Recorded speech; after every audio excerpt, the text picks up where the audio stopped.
Hi, everyone. I wanted to talk a little bit today. A couple of weeks ago, some of you may have been privy to the fact that I did a radio interview with another trainer in San Francisco discussing the proposed electronic collar ban in San Francisco. And in the last couple of weeks, I want to apologize ahead of time here. I'm likely to ramble here a fair bit. I wanted this to be extemporaneous and definitely indicative of where I am mentally about this whole thing at this stage.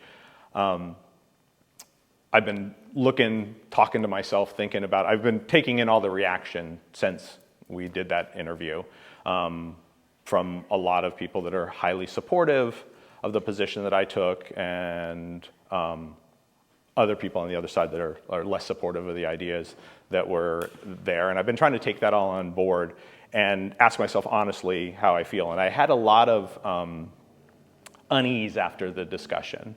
I had a lot of generally anxiety over the fact that I felt like it was much more adversarial than I really wanted it to be. And one of the things that's getting me down, as it were, these days is the adversarial nature of our entire public discourse, certainly, but certainly in the dog training community as well. The idea that and I've talked about this a lot in the past, the idea that dog trainers tend to camp up around activities, around approaches to training. And in all of that, it's not wrong for people to spend lots of time with like-minded people. It's not wrong for us to be committed to the ideas that we have about training, to kind of take your reality and move forward with that. What is, I find, really concerning is the othering portion of it. And even from people that are strongly supportive of me, it makes me very uncomfortable when we start saying the other side's ridiculous, or they're unrealistic, or they're stupid, or whatever that is from both sides, because it's simply not true. I have a ton of friends in the force-free community, some of the seminal trainers in that movement I've been influenced by. I want a dialogue, and then no point is a dialogue made easier or better by othering the people you're trying to communicate with. What have you had your mind changed about when somebody starts attacking you personally, or when somebody says you should believe something, right? Or they start attacking your kind of core accepted beliefs. When that happens, no dialogue happens. And I could feel that. I know that the people proposing this ban have the same goal that I do, which is the welfare of dogs and the best training possible.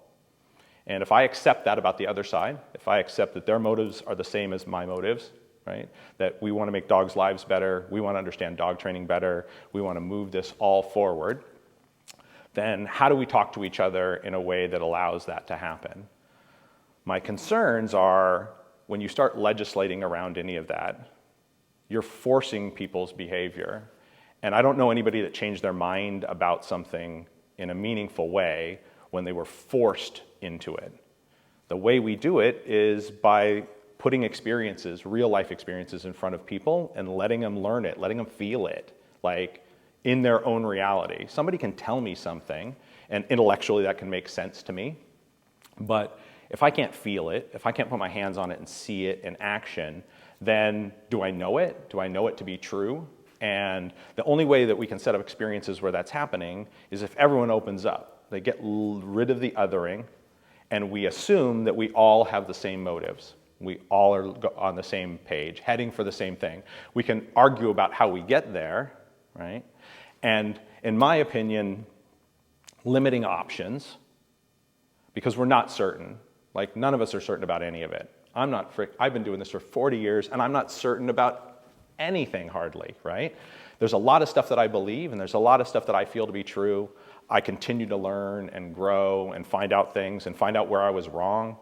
There's a lot of things that I think are a certain way, and you get on the other side and they're not what you thought they were. This is happening all the time. And so I'm assuming that's possible for everyone else as well. And what I'm making a plea for here, for want of a better word, is an open dialogue.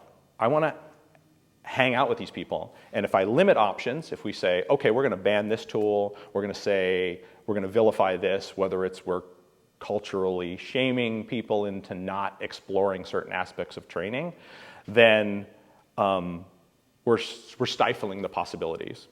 If you are in business or anything else, everybody wants all the good ideas. What's in the world of any discipline, in any discipline, you always want the out-of-the-box thinker. Everybody in R&D in every company around the world is looking for somebody that looks at a problem differently than they do, right?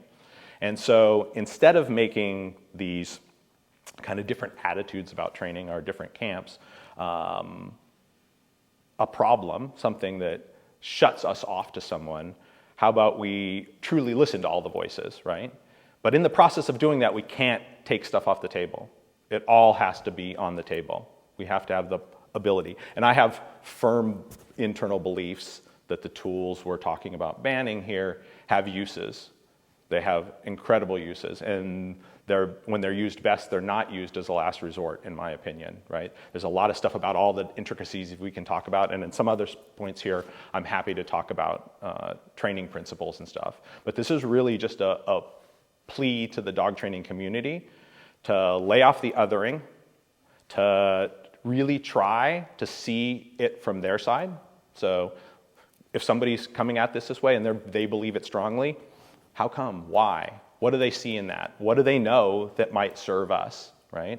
And I feel that I've learned a ton from the force-free community over my career, and I continue to do that. And it gets harder to do when we keep taking this adversarial tone.